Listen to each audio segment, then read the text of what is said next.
Hi, this is Susan Jerome who's helping me today, and she is going to be taking the camera from me in just a second as I get my gloves on. So we're going to pan around the room, and we see that there's plenty of stuff in here, as usual. Okay, I'm putting my gloves on, and today we're going to be looking at some items that range from the 19-teens through the 1940s during the war years. So the first item I wanted to look at was a 1930s dress that's cut on the bias.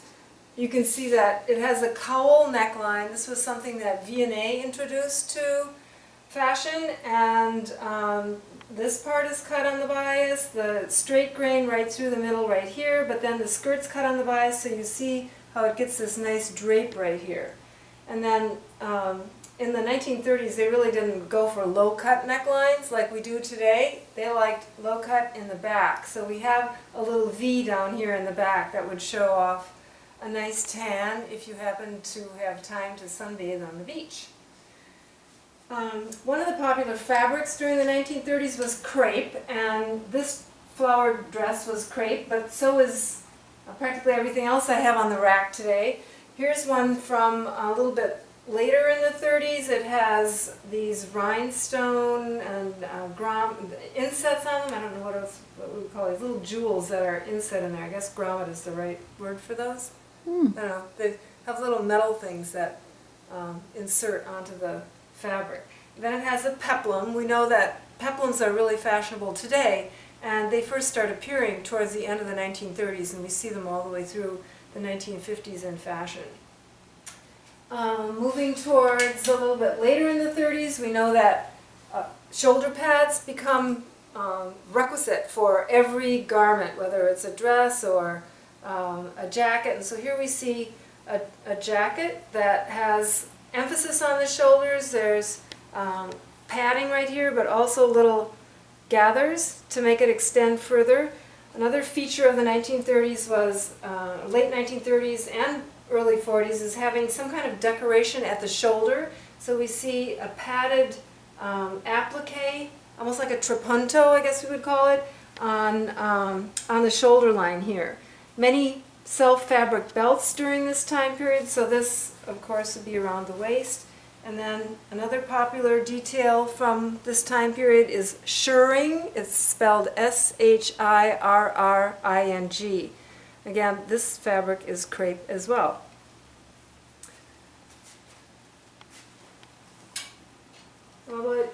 I don't have a shirtwaist here. We do have many shirtwaists in the collection. This happens to be a dress from that has a label, I think.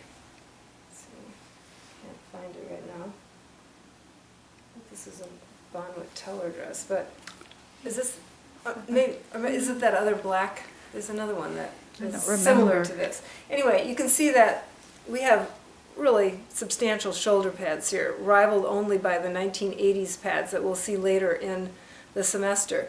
These little short sleeves, you see them on so many dresses from the 40s, with the shoulder pad is extending the sleeve line by about an inch, and there's little tucks all the way along here to make this go out, and you can save fabric by not having a long sleeve, so these short sleeves are really big for this time period. We see our first zipper. You know, zippers start showing up in the mid-1930s, and so this is a early zipper. They're not nearly as fine as the ones we have today. Most of these are metal from the early time period.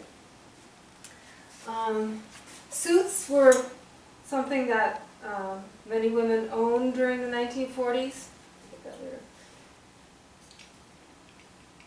So they usually have pretty simple skirts because of the fabric restrictions. Just a simple straight skirt or an A-line skirt is pretty typical. And then the jackets, it's quite interesting what they do with a minimum amount of fabric, because they don't add a lot of extra fabric, but you always have the shoulder pad and then some kind of little decoration somewhere.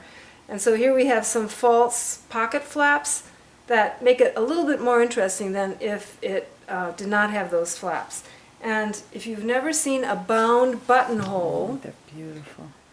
These are bound buttonholes. You hardly see them on any garments today. You have to get a really expensive garment to go through the process of having a bound buttonhole.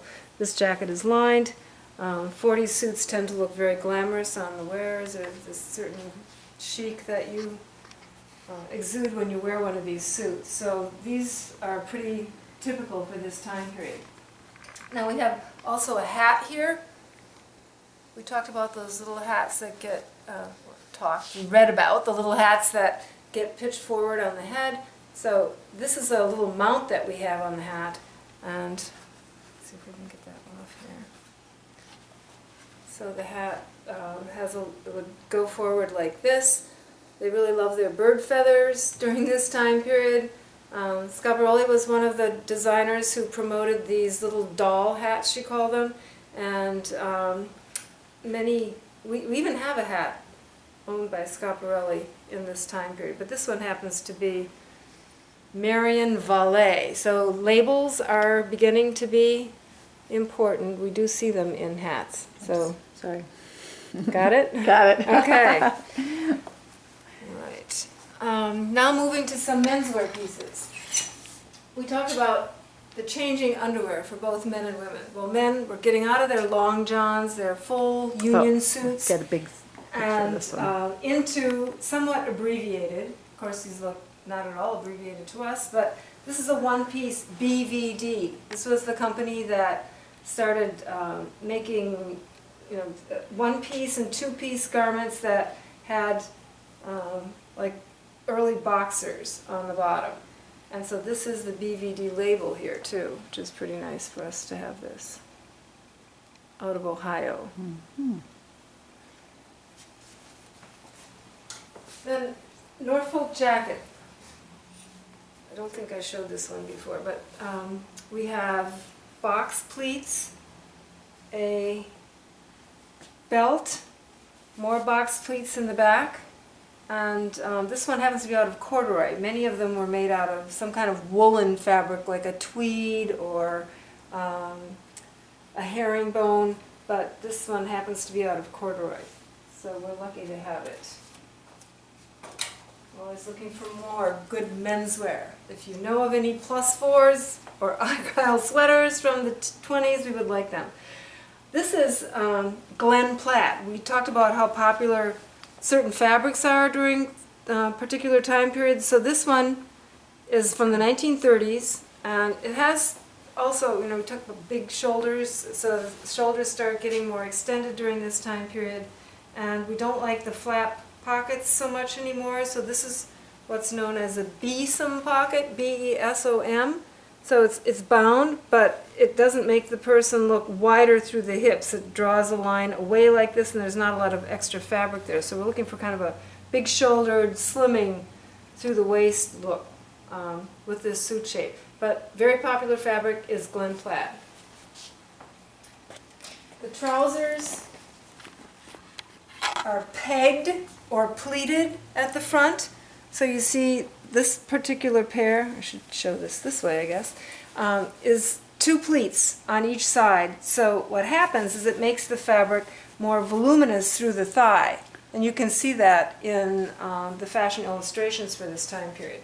Most of them are cuffed at this time. During the 30s, during the 40s, cuffs become a waste of fabric because you can save a few inches for each cuff that you put on, so they're restricted during the war. But we have nice matching of the plaids here. Susie Jerome teaches the Apparel 1 class, so if you ever are going to be learning how to sew, you have to match your stripes and plaids. Yeah. And lastly, we have, for the clothes here, we've got a suit that's made out of pinstripe. These pinstripe suits are very popular during the 1940s. This one isn't the usual dark charcoal gray. It's a blue, and it has a lighter blue pinstripe. But you notice that the lapels have gotten really, really large at this point. And it's double-breasted, and we still keep the besom pocket, but the width is all on the top. You need to have a wider tie, a wider collar point, in order to balance everything off. The pants remain pegged got the trousers that go along with this. Usually at this time, you could only buy one pair of pants. Used to be men could have 2 pairs of pants with a suit because they wore them so often that the seats would get shiny, so you could wear out a pair of pants by having a shiny seat. That's where they were creating, mostly the abrasion of sitting all the time. Okay, we have a couple of hats too for menswear. We said that the bowler or the derby was one of the popular hats around the turn of the century, and here is one of those we have. Usually they were called bowlers in the United Kingdom, but derbies here, Connecticut. Derby, Connecticut was one of the centers of where these kinds of hats were made, and they have a hard crown. You can knock on it and kind of hear it. It's very stiff brim also, so there's no flexibility in this hat. As we move on, softer hats become more popular. So this is a fedora. It has a soft crown. You can create a crease, soft brim, and it's trimmed with what's called a grosgrain ribbon. We see this often on menswear. Sometimes it's the stripes on a pair of trousers that belong to a tuxedo suit. Okay, so that's it for today. We thank Susie for womaning the camera.